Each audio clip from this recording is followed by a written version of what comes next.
wabarakatuh. Baik, sebelum pembelajaran hari ini kita mulai berdoa terlebih dahulu. Berdoa mulai. Bismillahirrahmanirrahim. Raditu billahi robba wa bil islami dina wa bi muhammadin nabiyyan wa rasula. Rabbi zidni ilma warzuqni fahma. Amin ya rabbal alamin.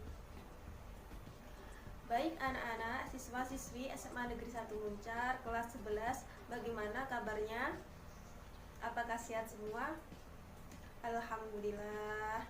Tetap semangat ya belajarnya walaupun belajarnya secara daring. Dan jangan lupa absen terlebih dahulu di Google Form yang udah Ibu share di WA group. Baik, pada pertemuan kali ini kita akan membahas tentang menebarkan Islam dengan santun dan damai melalui khutbah, dakwah, dan tabligh. Adapun kompetensi dasar, yang pertama memahami pelaksanaan khutbah, tabligh, dan dakwah. Yang kedua, mempraktikkan khutbah, tabligh, dan dakwah. Dan adapun indikator pencapaian kompetensi, yang pertama mampu memahami pelaksanaan khutbah, tabligh, dan dakwah. Yang kedua, mampu mempraktikkan khutbah, tabligh, dan dakwah. Adapun materi pembelajaran, yang pertama wawasan Islami. Yang kedua, menjadi duta Islam yang damai. Yang ketiga, persamaan dan perbedaan khutbah dan dakwah. Belajar dari sirah Rasulullah SAW, kita mendapatkan banyak hikmah tentang bagaimana Islam itu harus dan diperjuangkan. Islam diajarkan oleh beliau dengan kelemah lembutan, santun, damai, dan akhlak yang baik. Melalui acara seperti itu, akhirnya banyak pihak atau kelompok yang antipati kepada Islam berubah menjadi pemeluk dan pembela Islam yang sejati. Sabda Rasulullah SAW, Innallaha rafiqun yuhibbur wafiqum fi kulli syai', yang artinya sesungguhnya Allah adalah zat yang maha lembut dan mencintai kelemah lembutan dalam segala hal. Hadis riwayat Bukhari dan Muslim. Untuk meneruskan perjuangan Rasulullah dan para sahabat, wajib bagi orang mukmin belajar bagaimanakah cara menyampaikan ajaran Islam secara lugas, baik, dan benar. Nah, untuk itu kali ini kita akan membahas tentang khutbah, tabligh, dan dakwah. Sebelum ke pengertian khutbah, apakah anak-anak udah ada yang tahu apa itu khutbah secara bahasa maupun istilah? Silakan angkat tangan yang tahu. Baik, Mas Doni silakan jelaskan menurut bahasa dan istilah apa itu khutbah. Nah, betul sekali. Sekali lagi Ibu jelaskan, khutbah menurut bahasa adalah peringatan atau pembelajaran dalam kegiatan ibadah. Sedangkan secara istilah adalah penyampaian pesan tentang takwa sesuai perintah Allah Subhanahu wa Ta'ala dengan syarat dan ketentuan tertentu. Umumnya, pelaksanaan itu jika dikaitkan dengan sholat dan dikelompokkan menjadi 3 bagian, yaitu yang pertama, khutbah yang dilakukan sebelum sholat, misalnya khutbah Jumat. Yang kedua, khutbah yang dilakukan sesudah sholat, misalnya khutbah sholat Idul Fitri dan Idul Adha, sholat khusuf atau gerhana bulan, dan sholat khusuf atau gerhana matahari, sholat istiqo atau sholat minta hujan, dan khutbah saat wukuf di padang Arafah. Yang ketiga, khutbah yang tidak berkaitan dengan sholat, misalnya khutbah nikah. Di antara beragam jenis khutbah, ada hal yang terpenting untuk diketahui, yakni khutbah Jumat. Sebab khutbah Jumat memerlukan rukun yang harus dipenuhi agar ibadahnya menjadi sah dan sesuai dengan aturan. Jika salah satu rukun tidak terpenuhi, maka khutbahnya tidak tidak sah. Sejalan dengan hal itu, khutbah Jumat itu terdiri dari dua bagian, khutbah yang pertama dan khutbah yang kedua, yang antara keduanya dipisahkan dengan duduk di antara dua khutbah. Nah, dari anak-anak, apakah ada yang sudah tahu syarat khotib itu apa aja? Nah, Ibu akan menunjuk Mbak Leli. Syarat khotib itu apa aja? Nah, betul sekali. Sekali lagi Ibu jelaskan, syarat khotib itu yang pertama, Islam yang sudah balik dan berakal sehat. Yang kedua, mengetahui syarat, rukun, dan sunnah khutbah. Yang ketiga, suci dari hadas, baik badan maupun pakaian, serta auratnya tertutup. Yang keempat, tartil dan fasih saat mengucapkan ayat Al-Quran dan hadis. Yang kelima, memiliki akhlak yang baik dan tidak tercela di mata masyarakat. Yang keenam, suara jelas dan dapat dipahami oleh jamaah. Yang ketujuh, berpenampilan rapi dan sopan. Yang selanjutnya, syarat dua khutbah. Syaratnya yang pertama, khutbah sholat Jumat dilaksanakan sesudah masuk waktu duhur. Yang kedua, khutbah dilakukan dengan berdiri, namun jika tidak mampu boleh kok dilakukan dengan duduk. Yang ketiga, duduk sebentar di antara dua khutbah. Yang keempat, suara khutbah harus jelas dan dapat didengar dengan jamaah. Yang kelima, tertib, yakni dimulai khutbah pertama dilanjut ke khutbah kedua.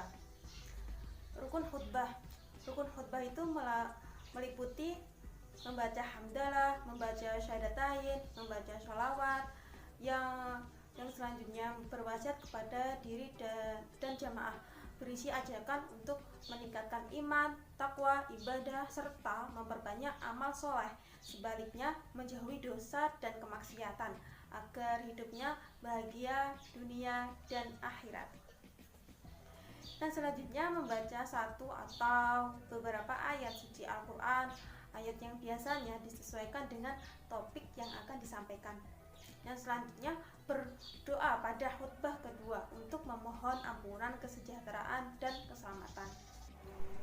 Yang selanjutnya mengenai urutan praktek khutbah yang pertama.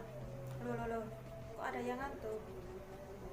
Nah, kalau yang ngantuk nanti saya suruh maju ke depan, suruh menjelaskan yang udah Ibu jelaskan dari awal sampai akhir loh. Baik, lanjut. Urutan praktek khutbah yang pertama yaitu khatib berdiri di mimbar. Yang kedua, khatib duduk kembali saat dikumandangkan azan.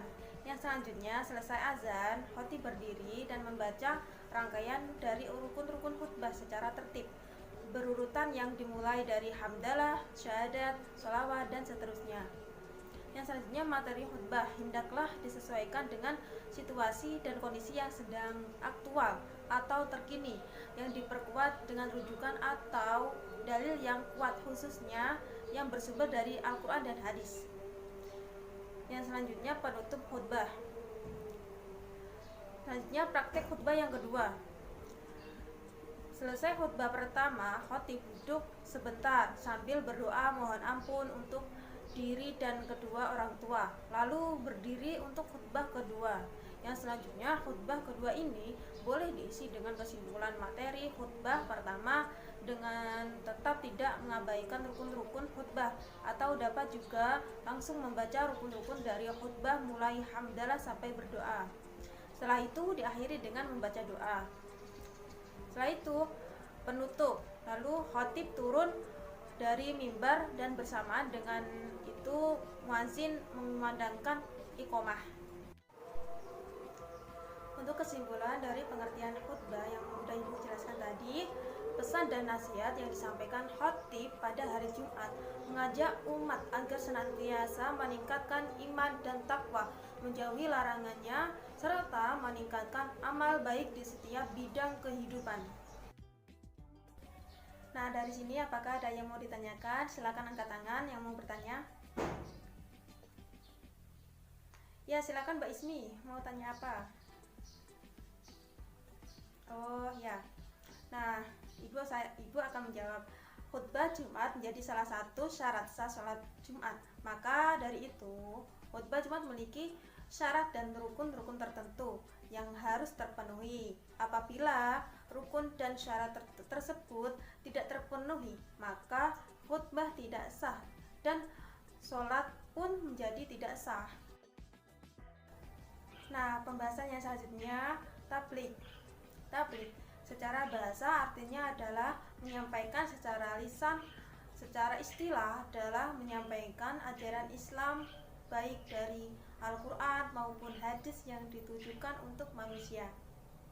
Tata cara yang diajarkan Rasulullah dan sahabat ialah mengajak keluarga agar menjadi muslim yang baik, mengajak orang lain sesuai dengan kapasitas ilmu dan martabat, serta mengajak bekerja sama seluruh kalangan agar tabligh tersampaikan dengan baik dan berkesinambungan. Yang selanjutnya, praktik tabligh. Yang pertama, persiapan. Rujuk dan pelajarilah materi tabligh agar sesuai dengan kebutuhan jamaah. Yang kedua, pelaksanaan. Informasi yang disampaikan harus praktis, singkat, dan serba cepat. Tetap menggunakan bahasa yang sederhana, mengajak jamaah berdiskusi, dan tetap menggunakan logika dan akal sehat. Melibatkan hati, hindari menggurui dan menekan. Gunakan metode 3F. Fun, fresh, fokus, serta hindari jenakan yang berlebihan. Yang ketiga, konsolidasi, yaitu pemantapan pemahaman materi tabligh dalam bentuk resum dan hal-hal yang harus ditindak lanjuti atau RTL, rencana tindak lanjuti. Untuk kesimpulan dari pengertian tabligh yang sudah Ibu jelaskan tadi, menyampaikan ajaran Islam melalui lisan kepada satu orang atau lebih agar diketahui dan diamalkan isinya. Yang selanjutnya, dakwah. Dakwah secara istilah adalah mengajak kepada hal tertentu. Secara istilah adalah setiap kegiatan yang bersifat menyeru, mengajak dan memanggil orang atau sekelompok untuk beriman kepada Allah sesuai dengan akidah atau keimanan, syariah atau hukum, dan ajaran Islam. Dakwah cakupannya sangat luas, mencakup segala hal jenis kegiatan. Tidak hanya tentang berbicara dan berceramah, tetapi juga segala jenis kegiatan yang mencerminkan nilai-nilai Islam seperti tidak mencontek, menutup aurat, dan bersilaturahmi. Dakwah dilakukan dengan tujuan mengajak manusia untuk beramal baik, berakhlak mulia, dan segala hal beriman kepada Allah, selalu beribadah kepada Allah, dan menjauhi larangannya. Yang selanjutnya, manajemen dakwah. Manajemen dakwah sangat penting bagi seseorang dan agar dakwahnya sukses. Manajemen tentu tidak lepas dari perencanaan, pelaksanaan, dan evaluasi ditambah prinsip-prinsip yang mendukung keberhasilan dakwah. Jika ingin berhasil, seseorang dai harus berteladan kepada Rasulullah. Rasulullah menyampaikan berdakwah dimulai dari diri sendiri dengan sikap, perilaku, akhlak yang baik, kata yang sopan dan santun, pergaulan yang damai dan menenteramkan, sampai pada menghindari kekerasan, kekuatan, dan paksaan. Saat berdakwah, Rasulullah SAW menerapkan hal-hal sebagai berikut. Yang pertama, lemah lembut dalam menjalankan dakwah. Yang kedua, bermusyawarah dalam segala urusan, termasuk dakwah. Yang ketiga, menyampaikan dakwah sesuai dengan objek dakwah. Yang keempat, lapang dada dan sabar. Yang kelima, kebulatan tekad. Yang keenam, bertawakal.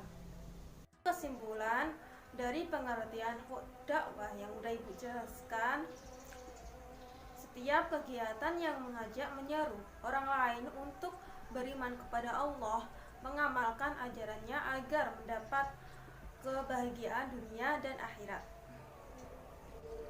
Ibu minta untuk tugas tentang dakwah dan tabligh, silakan cari ceramah online ataupun offline yang sesuai dengan ajaran NU. Catat hal-hal yang penting, cara atau metode dakwah yang digunakan, dan dikumpulkan melalui WA group ya. akhir-akhir ini, mayoritas umat Islam banyak menuai kritik dan tuduhan karena aksi-aksi sebagian oknum. Misalnya, aksi teror bom. Oknum-oknum tertentu mengatakan bahwa mereka berikhtiar menegakkan agama Islam. Hal ini tentu salah besar, berakibat menyudutkan agama Islam sendiri di mata dunia. Maka dari itu, kita belajar bagaimana cara dakwah Islam yang sebenarnya, yang santun dan sopan, mengedepankan akhlak dan ilmu.